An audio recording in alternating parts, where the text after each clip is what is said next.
Hey everyone, welcome to another episode of the Easy Conversations podcast, a podcast about having easy conversations. I'm your host, Furkan Dandia. In this week's episode, I sit down with Tom Morgan, who is the host of Unlocking the Mind podcast. Tom is a former rugby player who had to end his career due to injuries. Now, Tom is a teacher working with children and helping them experience emotions and feelings. Tom shares his own journey and what brought him to this point and the amazing work he is doing with his students, especially around the field of mental health. I hope you can get a lot out of this episode, and if at the end you can leave a 5-star review, I would truly appreciate it. All right, Tom, welcome to the podcast. Appreciate you taking the time and super grateful that we get to have this conversation. For folks that don't know, we've connected on Instagram. So I've connected with quite a few people on Instagram. It's been a great platform in terms of reaching out to other people, especially in the space of mental health. So before we get started with our conversation today, I wanted to give you an opportunity to introduce yourself and some of the work you're doing in the space and what kind of got you into this space of mental health. Yeah, sure. And thank you for having me. It's great to be on. And I just want to say before we start also, thank you for the work that you do, because it's amazing what you do. I'm really enjoying your podcast also. But the work that I do, I got into this space about 12 months ago. I started a podcast similar to yours about mental health, well-being, a big focus on mindset. And I started by doing this because I used to play rugby to quite a high level. And I got injured about 2 or 3 years ago, shortly after, signing a professional contract in rugby league.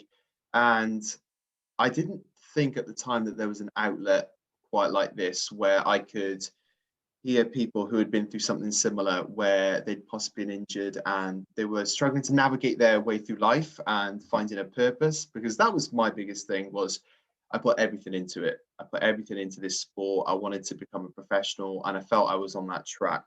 I was achieving all my goals, and then suddenly it was everything. It was my social outlet. It was something for me to get better at. It was something that I was hopefully inspiring people. But the biggest thing was I put my identity into it. And I thought, well, what am I now without rugby? What am I without this sport? So for me, it really put me in a bit of a negative headspace for a little while. It made me become very, very anxious.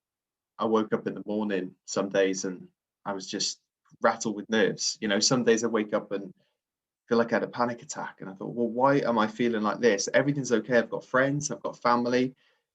Why am I feeling like this? And for me, for a long time, and someone in your early 20s, it took me a long time to navigate my purpose in life again.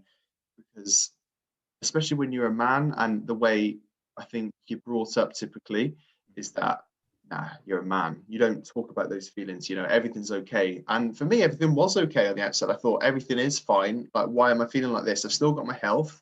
I'm happy. I've got a job. Everything's okay. So that put me in that headspace for a few years, where I probably isolated myself from people, because I didn't know what to do, or who I was anymore. So that was one thing. Mm-hmm. And then I kind of got into teaching. So I'm a teacher now, which is a job I absolutely love.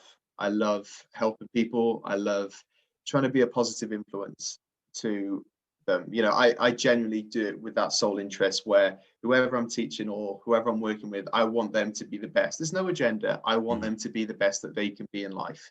So I found teaching because of it. And for me now, I can sit here now and happily say, I'm incredibly grateful for everything that's happened. And I look back now with fond memories of the sporting career I had. It was a great experience that I had, not nowhere near where I wanted to get to. And that's okay. It's led me to this path. I'm a teacher, and I do this podcast now where I speak to, people about mindset, whether it be a gold medal Olympian who's, won gold for diving in the 2000 Olympics, or someone who won shot put in the 2016 Olympics, or even an Auschwitz survivor the other week, where you're talking about mindset and you're talking about experiences and stories that people can really resonate and be inspired by. And for me, it means everything to me. I think validation is a big one, where I think you look for validation in certain things. And for me, I always put mine in rugby. I wanted to be seen as this athlete. And it might seem silly me saying that because I never actually made it to the highest level, but that's the way I wanted to be perceived. And I thought, well, maybe that's why I want to do other things, like a podcast or whatever. But it's completely not. It's the reason I do this is because I genuinely want to help people. And if I can help someone in life, then so be it. The messages I get from the podcast make it all worthwhile. Hmm. And I'm sure it's the same with you. So that's my brief background of why I got into this. Absolutely. Yeah, no, the podcasts, when I hear back from people and even like the smallest messages, when they resonate with them, it does inspire me to keep doing this work and bringing on guests like yourself to have these conversations. There's a few things you touched on that I want to tap into a little bit more. The first thing, we talk about identity, and like you said, you and a lot of professional athletes, whether they have to retire prematurely or they don't make it, or even if their careers end early, they often have that struggle because of identity crisis. And I think we all encounter that in some ways, whether you're going through a divorce or you're going through any form of loss, you've attached yourself with that identity. And all these great things can be happening around you, but it's so tough to get over that identity crisis because that's all you knew. And you surrounded your life with that vision. You pictured yourself in the future doing this, being a father, being a part of a family, or just being an athlete. So in your case, as you described it, you did struggle for a while. What were some of the things you were able to do to accept the fact that, what, yes, this was a huge loss for you, but how did you form a new identity and be able to kind of work past some of those challenges you had initially? It took me a while because I think when I thought I was healing, and I always refer to the word healing because I think it's the most pertinent. When I thought I was healing, I was actually doing the opposite, if I'm being honest. I was working out as much as I could. I was always in the back of my mind, I was going back to the gym. I was running, I was training, I was doing everything I could to the maximum, trying to come back. I didn't believe that I was not going to do this anymore. I thought, no, I'm going to train. I'm going to do everything I can to come back. Mm-hmm. And my friend said to me, well, why are you doing that? Why are you going to the gym twice a day, 6 days a week? Why are you putting yourself through this? You don't have to do this. And no, I didn't have to do it. And for me, it was like, well, no, I'm dedicated. This is what I'm doing. And what I was doing was probably putting myself in negative situations where I was trying to find another identity. I was overworking myself, and I thought, well, no, like surely going to the gym and training is the most healthiest thing you can do. But this is probably one of the biggest realizations I've had. You can actually overdo things, and for me, I was overworking. I was overworking, physically, working out, running, and also in work. In my teaching job, I was going into work at maybe 7 in the morning, and I wouldn't flick off till about 9 at night. And for me, I was just burning myself out. And it kind Mm-hmm. of reached a point where I just burnt out completely. I was overworking myself. I had absolutely no energy on the weekends because I didn't think I really wanted to sit with that feeling of being anxious. So I thought, well, I'm going to just work hard at every single element of my life. And for me, I just got burnt out. I just Mm-hmm. didn't really know what to do with myself, if that makes sense. Mm-hmm. So that was the turning point where I thought, I'm working too hard here. I Yeah. need to stop. This is unhealthy now, and I just stopped training. Work, I carried on working. I always put my best into my work because it's something I believe in. But I stopped. But I left when I should have left. Mm-hmm. I didn't get up at 5 in the morning and click my laptop top on for 3 hours unnecessarily.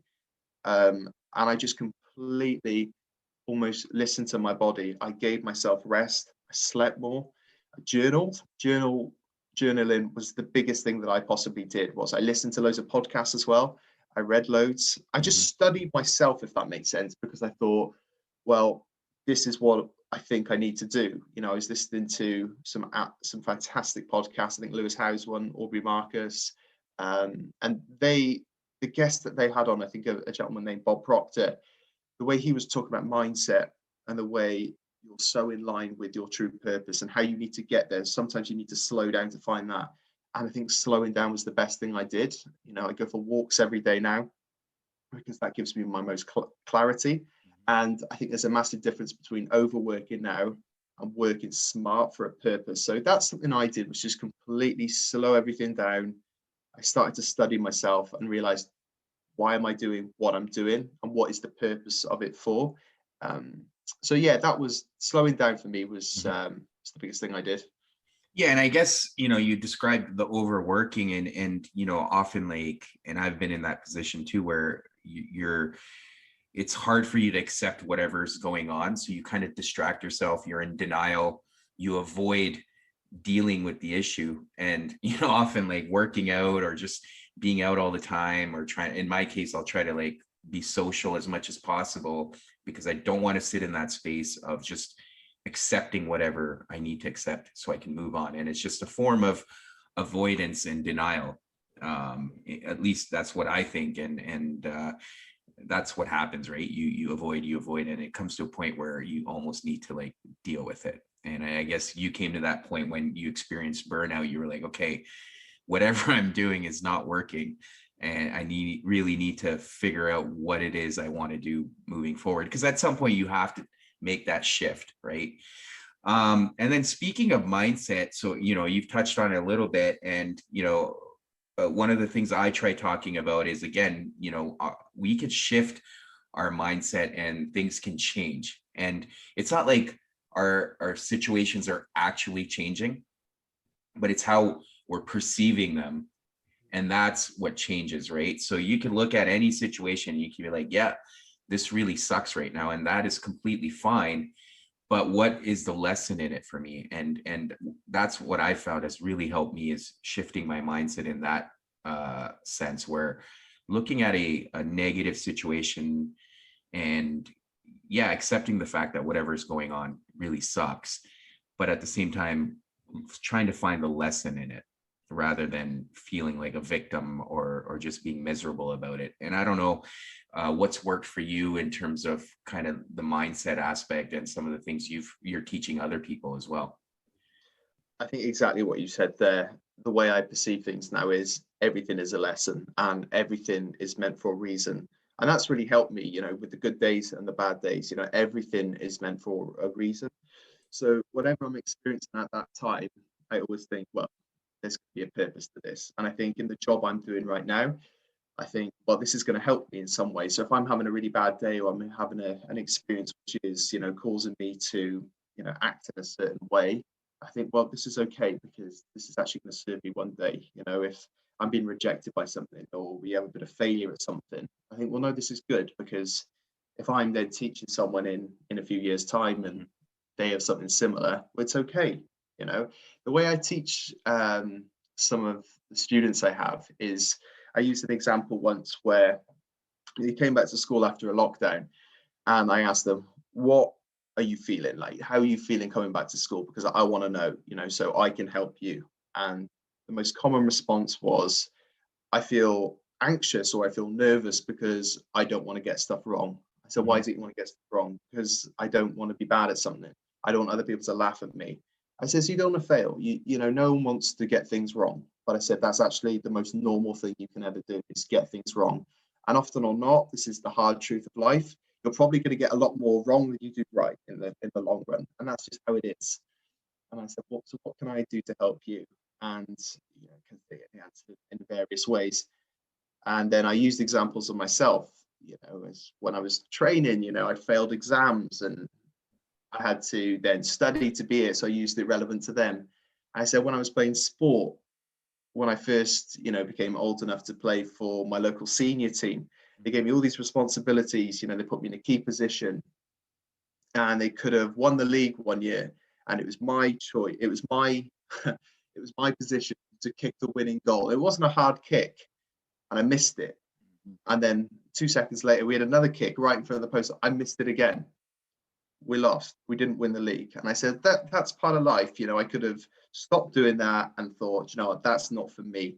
But instead used that as a lesson to go forward, and I was only 17, 18 at the time, and just used it as a lesson. And, I went to university, I enjoyed playing sport then, and managed to 3 or 4 years later, get some Welsh honours for Wales students. And that was the lesson for me was, well, you're always going to have bad experiences. You're not going to play well. You're not going to perform well in your job one day. And that's completely okay. We're all going to do that in life. And it's the same with them. It's the same with anyone. Use everything as a lesson because that's life. Yeah, I completely agree. And, it's easier said than done, obviously. Yeah. Because when you're going through a tough time or you've made a mistake, it's hard not to just focus on that and not see anything outside of it and just ruminate on, the situation where you made a mistake. But you're right, like it's when you're able to take the lesson out of it and do something about it differently next time. Otherwise, that mistake is a mistake and you can't look at it any other way unless you look at it as a lesson. And yeah, and like I said, I think that just that shift in perspective allows you to change your mindset. And like you said, we're not going to get a lot of things right, and it's through the mistakes that we can learn, and then we can also step out of our comfort zone and be comfortable with making those mistakes so we can learn. But so now, in terms of the work you're doing, like what are some of the things you're looking at for the future? Because obviously, with your professional career in rugby coming to an end, that was, like we talked about, a huge identity shift. But what do you see in the future for yourself and some of the things you're working towards? At the moment, it's something I'm really excited about because the podcast is going really well. I'm enjoying that, and I'm enjoying just the conversations I'm having. More than anything, it's nice just to connect with people like yourself and get onto a podcast and talk about topics that I feel are really, really pertinent right now. Because I've had people message me, people I used to go to school with or people I don't really know, saying how it's helped them in some way. I had a friend message me who I hadn't spoken to in maybe 6-7 years. And the way I remember him, he would never have messaged me this 6 or 7 years ago. He said, look, thank you for doing this because I've listened to a few podcasts and I've been in a really bad way. And this is really helping me. I've had these thoughts. What's your advice on that? And it's like, well, it's not my place to advise, but thank you for reaching out and telling me, and kind of had a short conversation about things like that. So for me, that's the purpose of what I'm doing. It's getting a positive message out there to help, I don't know, whether it motivates someone, inspire someone, allow someone to resonate with something, what they're going through. So that for me is something I really want to continue growing, is grow the podcast as much as I can. I don't care about charts or anything like that or being in the top 30, 40, whatever. I don't really care about that. For me, it's just having a conversation and then possibly someone messaging saying this has completely changed their outlook, or like you said, changed their perspective on a certain thing. And secondly, my professional career in school, I personally love it. I really enjoy what I'm doing there. If anything, I'm looking at doing some courses alongside my teaching, in psychology, potentially counselling. I'm just looking at that route along with my teaching practice. So for me, I think I'm getting to that point now where everything's starting to align, where my teaching is now linking in largely with well-being and mindset and mental health, which is amazing. And then the courses I'm doing on the side with counseling and psychology, I think it's all kind of coming together for a purpose. I'm not sure what the long-term goal of that all will be, but I'm excited to see where it's going to go. It's all pretty much starting to align, which is really cool. Yeah, no, I mean, I can kind of relate. I'm also studying psychology on the side, and it's been amazing to be able to kind of connect the dots. And then when people do want to talk to you, or if they need some direction or guidance in life, you're able to have those conversations and not necessarily give them advice, but kind of give them a few pointers here and there that they can apply in their lives and make a difference. And that in itself is fulfilling, at least for me. But just for the listeners, what kind of teaching work are you doing, and who are you working with? So I'm teaching in we call it primary school over here. So it's children they come in at 4 and they go out at like 11, 12 years old. So it's the really young children. But for me, that's the age I really like teaching, because I think they just want to learn. They just want to know stuff. They want to be better. And I was talking to a friend the other day, actually, who works in, we call it secondary school over here. So he's with 16 to 17-year-olds. And he was talking about some of the experiences that those students have been through. You know, they're struggling with certain elements of perhaps, you know, mental health and identity, like we spoke about. I thought, you know what, there's a real problem at the moment, especially after, you know, all the lockdowns we've had. And I think there is such a place at the moment where students in primary school, the age I teach, they need to be educated on how to articulate their feelings, how to Mhm. navigate their way through life and look after their well-being, because I think that's something that hasn't really been done before. So for me, it should be a catalyst for growth if you fail. So if something goes terribly wrong, that shouldn't be the point where you think, oh, I need to change something. I think if you have those tools at a young age, then you're going to be in a great position when you're older. So for me, it's just about putting all the things in place now, giving them the lessons, you know, not just academic lessons, but almost those life lessons for later on in life where they can really, you know, go away and thrive and flourish in whatever they want to do. Yeah, and I think it's important age because I look back as me being a kid, you know, we didn't focus on that stuff. You know, we didn't learn how to express our feelings. We didn't learn how to like take care of ourselves. We didn't know how to articulate even what we were feeling. And unfortunately, none of that stuff was being taught in school. And you kind of realize as you get older the importance of it. So I think it's amazing that you're able to do that work. And you know, I'm sure it's making a huge difference for the children you're working with, because you know, I try to apply the same things with my son, being able to have those conversations, giving him that freedom of being able to express himself and that space. And if he does, not getting like upset with how he's expressing his feelings, even if he's upset with me. So just encouraging that. And I think it's important.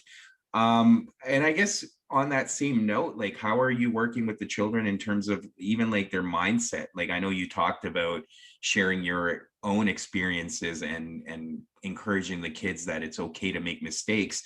But do you see any changes in how they're approaching things and in terms of their mindsets and stuff like that?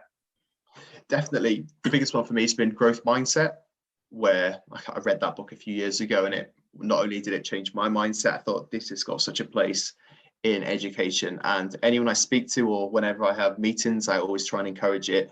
So a lot of the people I work with, I ask them, you know, as soon as I started working with them, I said, so when you're feeling perhaps sad or nervous or anxious, what do you do? And the biggest response was, well, I get really mad. I said, well, yeah, it's normal. You know, that's normal. But who do you talk to? What do you do to calm yourself down? And a lot of them kind of looked at me, you know, as if I was crazy. And I said, no, it's good to talk about it. If I'm a bit upset by something, I usually kind of have a talk to someone, or, you know, I go for a walk, or, you know, that's what I do. And they said, oh, usually I go to my room in strength. I said, that's absolutely fine. I said, do you speak to anyone about it? And a few of them said, no, because I don't want to bring them down. I don't want to upset them. I said, but they're your friends, they're your family. I'm your teacher. I want to know about these things. I thought if they're that age and they're talking about that, then something needs to change. So, Mhm. you know, I decided to bring in these lessons once a week. And the biggest shift that I've seen is that we talk about when they're feeling anxious, when they're feeling sad, when they're feeling happy, and what you do with those feelings and just how you treat other people. The best lesson I ever did, and I do this with like, I did this for a staff meeting the other day when I took the lead, was that it raises self-esteem and it raises self-confidence. So say you've got 20 people in the room, you each write a really nice thing about that other person, so a compliment about them. You know, Mm. I really like the way you talk to people. I really like your manners. I really like your hair, anything. You know, so we did that for 20 people, and I cut them up and gave them to each person. Or actually, they could say to that person, they go up to that person and they say what they like about that person. So at the end of the meeting, they've got 20 compliments about themselves. And for me, that raised self-esteem so much. You know, like one of my targets is to raise self-esteem, raise confidence in them. And then we left that, and I couldn't believe the way they kind of socialized and the way they integrated with each other and the way they attacked the day. All the anxiety all the nerves had just completely disappeared because they thought, actually, someone who I thought didn't like me really, really likes me. They think I'm this, they think I'm that. For me, that was a big one where people don't compliment each other anymore. People, don't come into a room and say, "Oh, Joe, I really like what you're wearing," or "I really like the way you did that." And I think that should never go out of fashion. If you like something about someone, you tell them. I'm probably quite old-fashioned in that sense, or the way I've been brought up. I think if you want to compliment someone, you tell them. Hmm. And so for me, that was a great thing in raising the self-esteem. But in addition to that, we also do at the start of the week, we do a little bit of journaling where we'll write a 3 goals for the week. So it can be a personal one. I want to, I don't know, read 5 books a week, or I want to learn a times table. And the second one is I want to feel less angry when I get work wrong. So we Hmm. started doing that. At the bottom of it, they wrote what they like about themselves. And when we first started doing that, they sat they sat for about 20 minutes not knowing what to do, what to say. I said, "What do you like about yourself?" I said, "I don't know." And it's like, well, come on, have a think about it, because you're on your own all the time. And I don't mean you're isolated or anything, but we're in our own bodies, we're with Right. each other the most time of the day. So what do you like about yourself? And for me, it was just shifting that switch between just being with themselves and actually liking themselves, because I think there's a massive difference where I see so many people who don't like themselves. And I never want that to happen to the age I'm teaching with the really young ones. I want them to go to school and feel confident and feel that they can do anything they want. And Hmm. since I've started integrating into that, they're really good at thinking, okay, if I don't get this now, that's okay. If I don't get this right, that's okay, because one, I'll get help and I'll find out the answer anyway.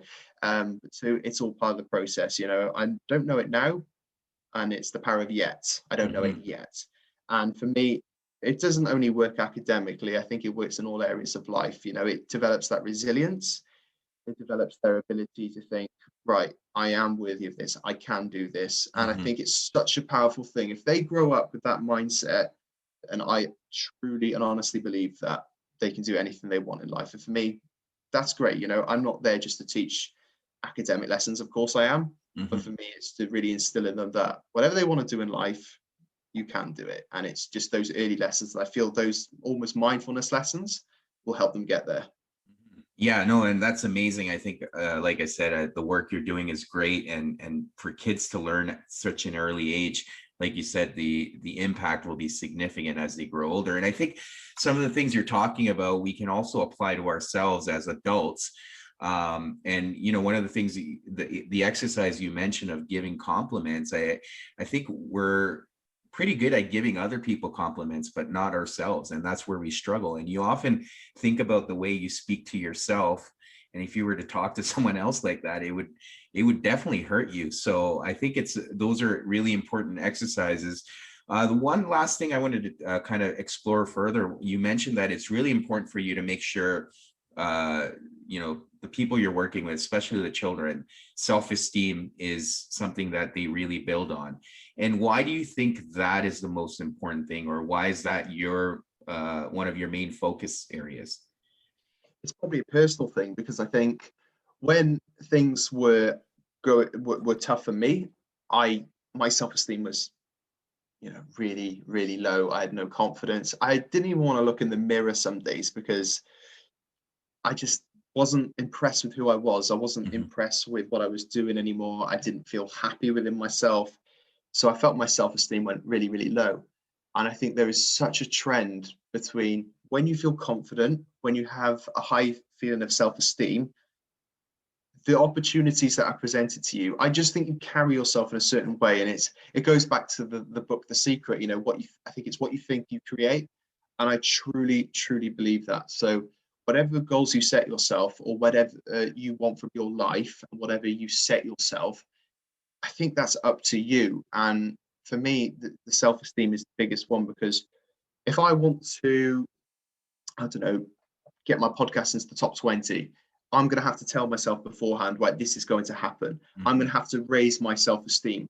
And that's a massive inside job for me. That starts with me, where I journal, I study other podcasters, I read, I tell myself I can do it, back to journaling again. And that's the biggest thing. And that's something I'm constantly learning all the time, and I can't get enough of it. And I think all my books are about, raising confidence, raising self-esteem, because once you raise someone's self-esteem, they just feel unstoppable, I think. And I've seen that, with myself, I've felt it, and I can see it with other people now, that the practices we're doing and the practices that they're doing, they look unstoppable, they look the part, as opposed to feeling really low and having that feeling of low self-worth. So for me, it's just that self-esteem is everything, because without that, you don't feel confident, you don't feel happy, and then nothing for me aligns. So yeah, for me, it's crucial.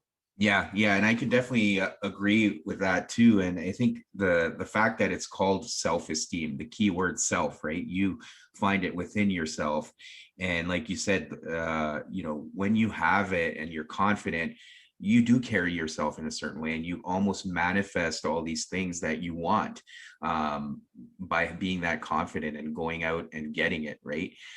Because yeah, no one else is going to do it for you. At the end of the day, you have to figure it out yourself. And I think we've touched on it. It comes back full circle. It's all about your mindset too, right? The second you tell yourself that whatever you're doing, like you're gonna have hard lessons and things will not go your way all the time. But it's taking those lessons and being able to like just humble yourself and learn something new, so you know how to do things differently the next time. And I think that's powerful in that sense. Again, Tom, I want to thank you for coming on here and again, sharing your story and some of the work you're doing. It's amazing. I did want to, like, first of all, we're going to talk about your podcast, but for listeners who want to get a hold of you and listen to your podcast, how can they find you, and what's the name of your podcast? Yeah, of course, my Instagram is Unlocking Your Mind, and also on Spotify, Apple, all the podcast platforms, it's just Unlocking Your Mind. And yeah, I've got about 35 episodes out now, getting them out weekly or every 2 weeks at the moment. So yeah, I'm on all the platforms, on Instagram too. So yeah, you can find me there. And what inspired, so this is the last question I wanted to ask you, what inspired the name Unlocking Your Mind? It actually came after a podcast on, I think it was the Lewis Howes show, Yeah. and he was with Bob Proctor. And it was just shortly after the one he did with Dr. Joe Dispenza. And it just lit a light bulb in me, where I thought, you know what, I've wanted to do a podcast for a while. I don't know what to call it. And then I realized how important it is, by almost educating yourself and unlocking your mind, if you want. I think by unlocking your mind, you're unlocking your potential. Mm-hmm. You're unlocking, again, your self-belief, self-confidence, self-esteem. And I think once you unlock that barrier that's been holding you back, you can do pretty much everything or anything you want to do. And for me, that was the biggest thing, was once I got rid of those barriers and stopped being afraid of what could happen or what might happen or what other people might say, and just being really in line with my goal and my value, then I think things opened up. So I think unlocking your mind is just basically unlocking your potential, really unlocking everything that's not serving you, and yeah, just trying to be your best self. Mm-hmm. No, that's amazing. Again, thank you for sharing all that, and super grateful for you to take the time. Yeah, I look forward to speaking with you again, and this has been awesome. Thank you. No, thank you. Thank you for the great work. And yeah, thank you for inviting me on. Well, that's the end of the episode. Thank you again for tuning in. As always, please leave a 5-star review. And until next week.